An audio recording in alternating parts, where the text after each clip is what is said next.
안녕하세요, 키팍입니다. 정말 오랜만에 영상으로 찾아뵙습니다. 그동안 정말 너무너무 바빴습니다.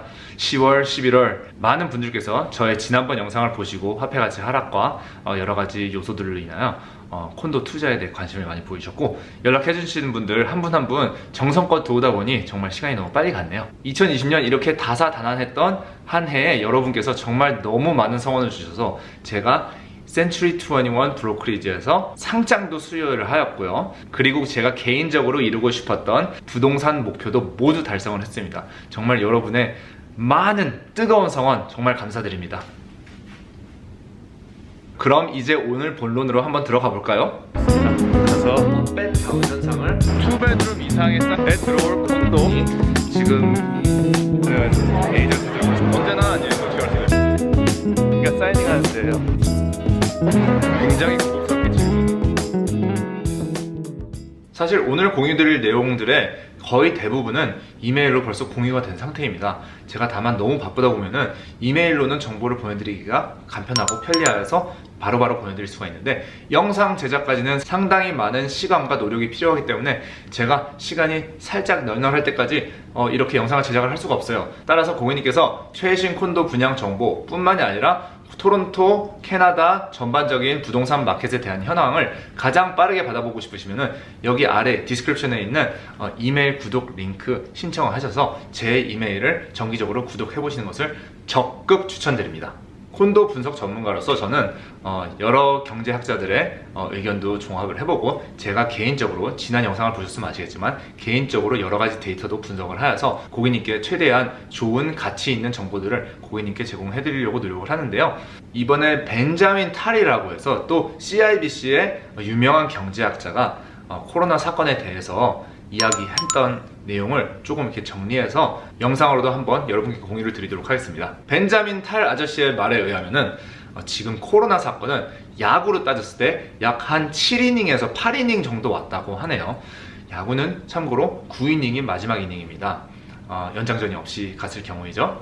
7이닝, 8이닝까지 왔다는 것은 무슨 뜻이냐면 코로나 사건이 이제 거의 마무리 시기에 접어들었다, 이렇게 말을 할 수 있는 가장 큰 이유는 일단 코로나 바이러스의 백신이 개발되고 있다는 점입니다. 백신이 벌써 종류가 크게 3가지가 이제 파이저에서도 만들었고 모더나라는 회사에서도 만들었고 이제 한국에서도 개발을 마치고 있는 상황에서 상용화해서 모든 국민들이 백신을 맞는 데까지 대략적으로 예상을 하고 있는 시나리오는 내년 2021년 9월쯤 상용화가 될 것으로 예상을 하고 있습니다. 주식시장도 코로나가 시작했을 때 약 3월에서 4월, 5월 급락하였다가 이제 V자 쉐입으로 리커버리를 해서 지금 다우존스 3만 포인트 찍었고요. S&P 500도 가장 높은 수치를 기록하고 있는데요. 벤자민 탈 경제학자가 말하기를 이번 경제위기, 리세션은 다른 리세션에 비교했을 때 부동산에게 가장 친화된 리세션이다 라고 평가를 했습니다.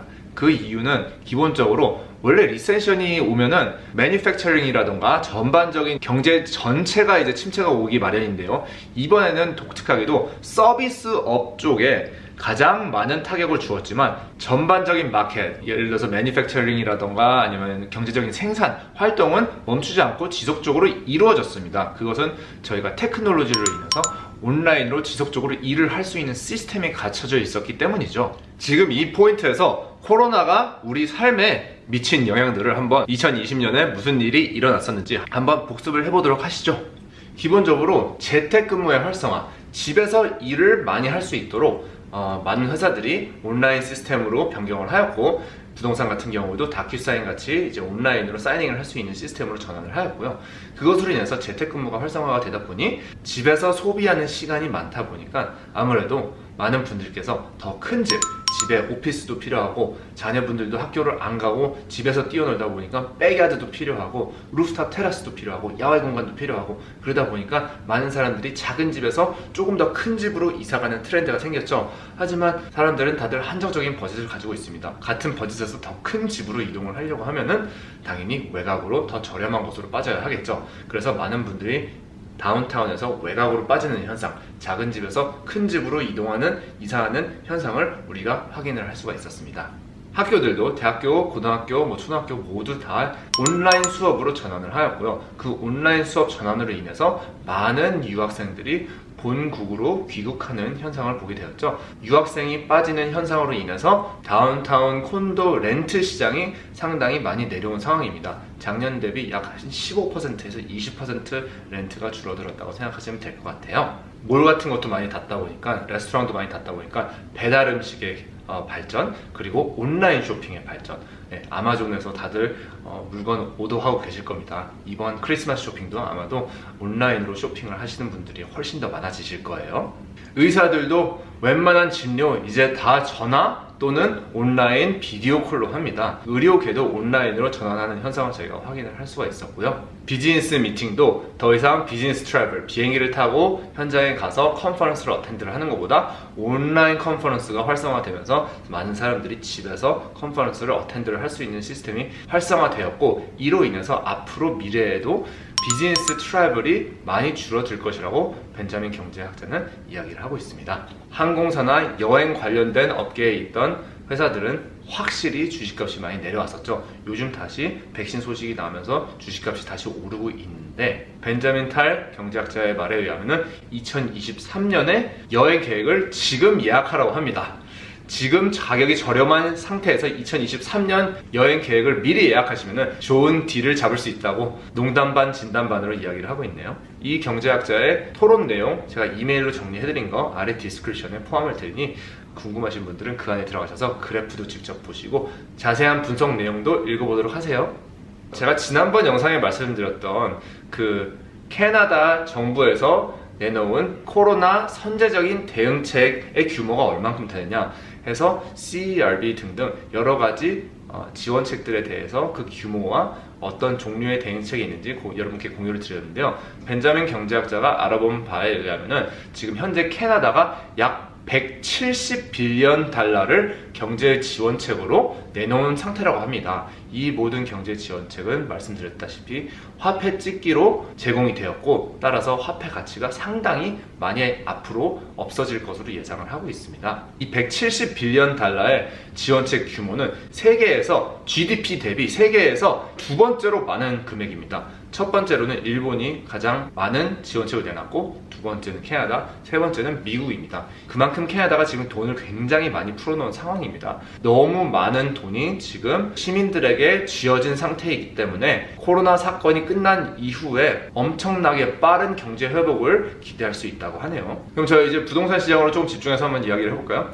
2020년 부동산을 복습을 해보면은 1월부터 3월까지 굉장히 뜨거운 부동산 열기를 느낄 수가 있었습니다. 가격이 가파르게 상승하고 있었는데요. 3월에 코로나가 터지면서 급격하게 하락, 4월, 5월 최저를 찍고 6월, 7월 조금씩 회복하는 와중에 여기서부터 이제 하우스와 콘도의 프라이스 방향이 갈리기 시작합니다. 전반적으로 하우스는 아까 말씀드린 더 큰 집으로 이사하고 싶은 사람들의 수요로 인해서 가격이 역대 최고치, 매달 20%씩 오르는 굉장히 큰 가격 상승폭을 확인할 수가 있었고요. 콘도는 10월까지는 올랐다가 10월에 몰게지 디퍼럴 프로그램이 끝나면서 다시 하락세로 접어들어서 지금 현재 콘도 평균 가격은 작년 2019년 11월 가격과 거의 비슷한 상황입니다. 전반적인 시즈널리티를 보았을 때 하우스뿐만 아니라 콘도도 리세일 시장 시즈널리티로 인해서 약 8월 이후에는 조금씩 거래량이 줄어들고 가격이 내려오기 시작을 해요. 왜냐하면 8월까지 이사를 마무리를 하셔야지 가족들 입장에서는 9월에 학기 시작하기 전에 정착을 하여서 그 동네의 학교를 다니게 되는 거거든요. 따라서 지금 11월부터 12월까지 가격이 내려가는 것은 우리가 평소에 흔히 겪는 그냥 시즈널리티라고 생각하시면 됩니다. 캐나다는 다른 나라들과 다르게 이민 정책이 상당히 강한 나라입니다. 그게 무슨 뜻이냐면은 다른 나라와 다르게 매년 인구가 점점 증가하는 나라예요. 다른 나라들은 저출산율 같은 현상으로 인해서 인구가 점점 감소하고 있는데 캐나다는 점점 늘고 있죠. 올해는 코로나 때문에 캐나다가 통상적으로 받는 30만 명, 매년 30만 명씩 받는 이민자를 다 받지를 못했어요. 캐나다 정부에서 이것을 만회하고자 앞으로 3년 동안 이민자 받는 수를 40만 명 이상으로 늘렸다고 합니다. 한마디로 얘기해서 앞으로 3년, 4년, 5년 동안 지속적으로 더 많은 이민자를 캐나다가 수용하겠다고 정부 레벨에서 발표한 상황이고, 이민자가 더 많다는 것은 무슨 뜻일까요? 바로 부동산의 수요가 늘어난다는 뜻입니다. 저희가 알다시피 캐나다의 공급은 벌써 맥스를 치고 있다는 점, 그 트렌드는 앞으로도 지속될 것으로 예상을 되고 있고, 수요가 공급보다 많을 때는 항상 가격은 오르게 돼 있습니다. 플러스 화폐 가치의 하락으로 인해서 앞으로 집값이 상당히 상승 움직임을 보일 가능성이 더 높은 편이라고 고객께 말씀을 드릴 수가 있겠습니다. 분양시장 전반적으로 말씀을 드리자면 2019년에 분양했던 수만큼 2020년에도 많은 분들이 분양을 받으셨습니다. 분양 숫자가 거의 동일한 수준이고요. 올해 새로 인트로듀스 된 인센티브가 15% 디파짓이에요. 더 적은 디파짓 금액으로 같은 콘도를 분양받을 수 있기 때문에 더 많은 사람들이 몰렸고, 인센티브도 잘 찾아보시면 정말 좋은 인센티브들 많이 있습니다. 이자를 지급해주는 인센티브도 있고요. 가격 할인이라던가 렌탈 개런티 프로그램, 다 여러 가지의 종류의 인센티브가 있으니 자세한 내용은 저한테 개별 문의 주시면, 이메일로 연락 주시거나 전화 문의 주시면 최대한 잘 도와드리도록 하겠습니다. 개발사 입장에서는 올해 분양 이제 마무리를 지었습니다. 8 웰슬리 센터코트에서 지는 영의 웰슬리에 있는 콘도도 내년 초 1월에서 1월 말 정도로 미뤄져 있는 상태이고요. 원 델리스리라고 해서 영앤 세인클레어 미드타운의 굉장히 아름다운 건물도 2021년 초로 예상이 되고 있습니다. 브라이트워터 타운하우스 1.2 밀리언 달러, 시작은 2,000 스퀘어핏 정도 되는데요. 그것도 원래는 11월 25일날 분양을 하려고 했었으나 내년으로 지금 미뤄진 상태입니다. 따라서 올해의 분양을 원하시면은 제가 봤을 때는 남은 콘도들 중에서 좋은 유닛을 잡아가시는 게 가장 중요하겠고요. 조금 더 기다리시려면 크리스마스 다 지나시고 내년 초에 다시 한번 부동산 시장을 지켜보시는 것이 현명한 판단으로 예상이 됩니다. 다시 한번 감사드립니다. 언제나 좋은 가치 있는 정보를 여러분께 제공해드리려고 노력하고 있습니다. 언제든지 궁금하신 사항 있으면 요 아래 나가는 이메일 주소로 저한테 연락을 주시고요. 이메일 구독 꼭 하시는 것을 잊지 마시고요. 제 영상이 마음에 드셨으면 제 영상 서브스크라이브, 구독 버튼 한번 꾹 눌러주시면 감사드리겠습니다. 오늘은 여기서 인사를 드리도록 하겠습니다. 감사합니다. 기팍이었습니다.